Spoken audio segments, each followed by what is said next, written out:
ಕಲಾಪದಲ್ಲಿ ಜ್ವಲಂತ ಸಮಸ್ಯೆಗಳ ಬಗ್ಗೆ ಚರ್ಚೆ ಆಗಬೇಕು. ರಾಜ್ಯದ ಜ್ವಲಂತ ಸಮಸ್ಯೆಗಳ ಬಗ್ಗೆ ಕಲಾಪದಲ್ಲಿ ಚರ್ಚೆ ಆಗಬೇಕು ಅಂತ ವಿಧಾನಸೌಧದಲ್ಲಿ ಬಿಜೆಪಿ ರಾಜ್ಯಾಧ್ಯಕ್ಷ ಬಿವೈ ವಿಜಯೇಂದ್ರ ಹೇಳಿಕೆ ಕೊಟ್ಟಿದ್ದಾರೆ.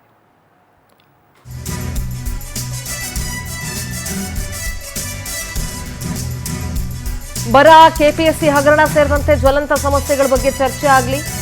ಜ್ವಲಂತ ಸಮಸ್ಯೆಗಳ ಬಗ್ಗೆ ಚರ್ಚೆ ಆಗಬೇಕು ಅಂದ್ರೆ ನಾಗೇಂದ್ರನ ವಜಾ ಮಾಡಬೇಕು. ಈ ಹಿಂದೆ ಸಿದ್ದರಾಮಯ್ಯ ಸಂಪುಟದಿಂದ ವಜಾ ಮಾಡಿದ್ರು. ಈಗ ಡಿಕೆ ಶಿವಕುಮಾರ್ ಬಂಡತನ ಬಿಟ್ಟು ನಾಗೇಂದ್ರ ಅವರ ಹತ್ರ ರಾಜೀನಾಮೆ ಪಡ್ಕೊಳ್ಳಿ. ಈ ಎಲ್ಲ ಸಮಸ್ಯೆಗಳ ಬಗ್ಗೆ ಚರ್ಚೆ ಆಗಬೇಕು ಅಂದ್ರೆ ಇದಾಗಲೇಬೇಕು, ಅದಕ್ಕೆ ಸಿಎಂ ಅವಕಾಶ ಮಾಡಿಕೊಡ್ಲಿ ಅಂತ ಬಿವೈ ವಿಜಯೇಂದ್ರ ಮಾತಾಡಿದ್ದಾರೆ.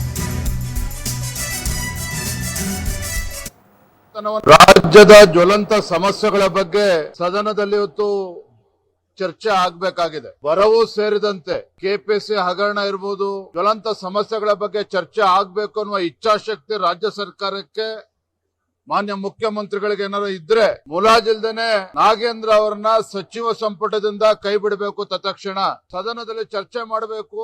ಚರ್ಚೆ ಮಾಡಿದ ನಂತರ ತೀರ್ಮಾನ ಮಾಡ್ತೇವೆ ಅನ್ನೋ ಮಾತನ್ನ ಮುಖ್ಯಮಂತ್ರಿ ಹೇಳ್ತಾ ಇದ್ದಾರೆ. ನಾಗೇಂದ್ರ ವಿಚಾರದಲ್ಲಿ ಸಿದ್ದರಾಮಯ್ಯನವರು ಮುಖ್ಯಮಂತ್ರಿಗಳಾಗಿದ್ದಾಗಲೇ ಎಲ್ಲವೂ ಕೂಡ ಸಮಗ್ರವಾಗಿ ಚರ್ಚೆ ಆದ ನಂತರವೇ ಅವರು ಮಂತ್ರಿ ಸ್ಥಾನದಿಂದ ಕೈ ಬಿಡಲಾಯಿತು ಹಿಂದಿನ ಸಿದ್ದರಾಮಯ್ಯನವರ ಅವಧಿಯಲ್ಲಿ. ಹಾಗಾಗಿ ಚರ್ಚೆ ಮಾಡೋದಕ್ಕೆ ಏನೂ ಉಳಿದಿಲ್ಲ ನಾಗೇಂದ್ರ ಅವ್ರ ಬಗ್ಗೆ. ಹಾಗಾಗಿ ಬಂಡತನವನ್ನ ಬಿಟ್ಟು ಮಾನ್ಯ ಮುಖ್ಯಮಂತ್ರಿಗಳು ಸಚಿವರನ್ನ ನಾಗೇಂದ್ರ ಅವ್ರನ್ನ ಕೈ ಬಿಡಬೇಕು. ಬರ, ಕೆಪಿಎಸ್ಸಿ ಬಿಡದಿ ವಿಚಾರ ಇರ್ಬೋದು, ನೈಸ್ ಟೌನ್ಶಿಪ್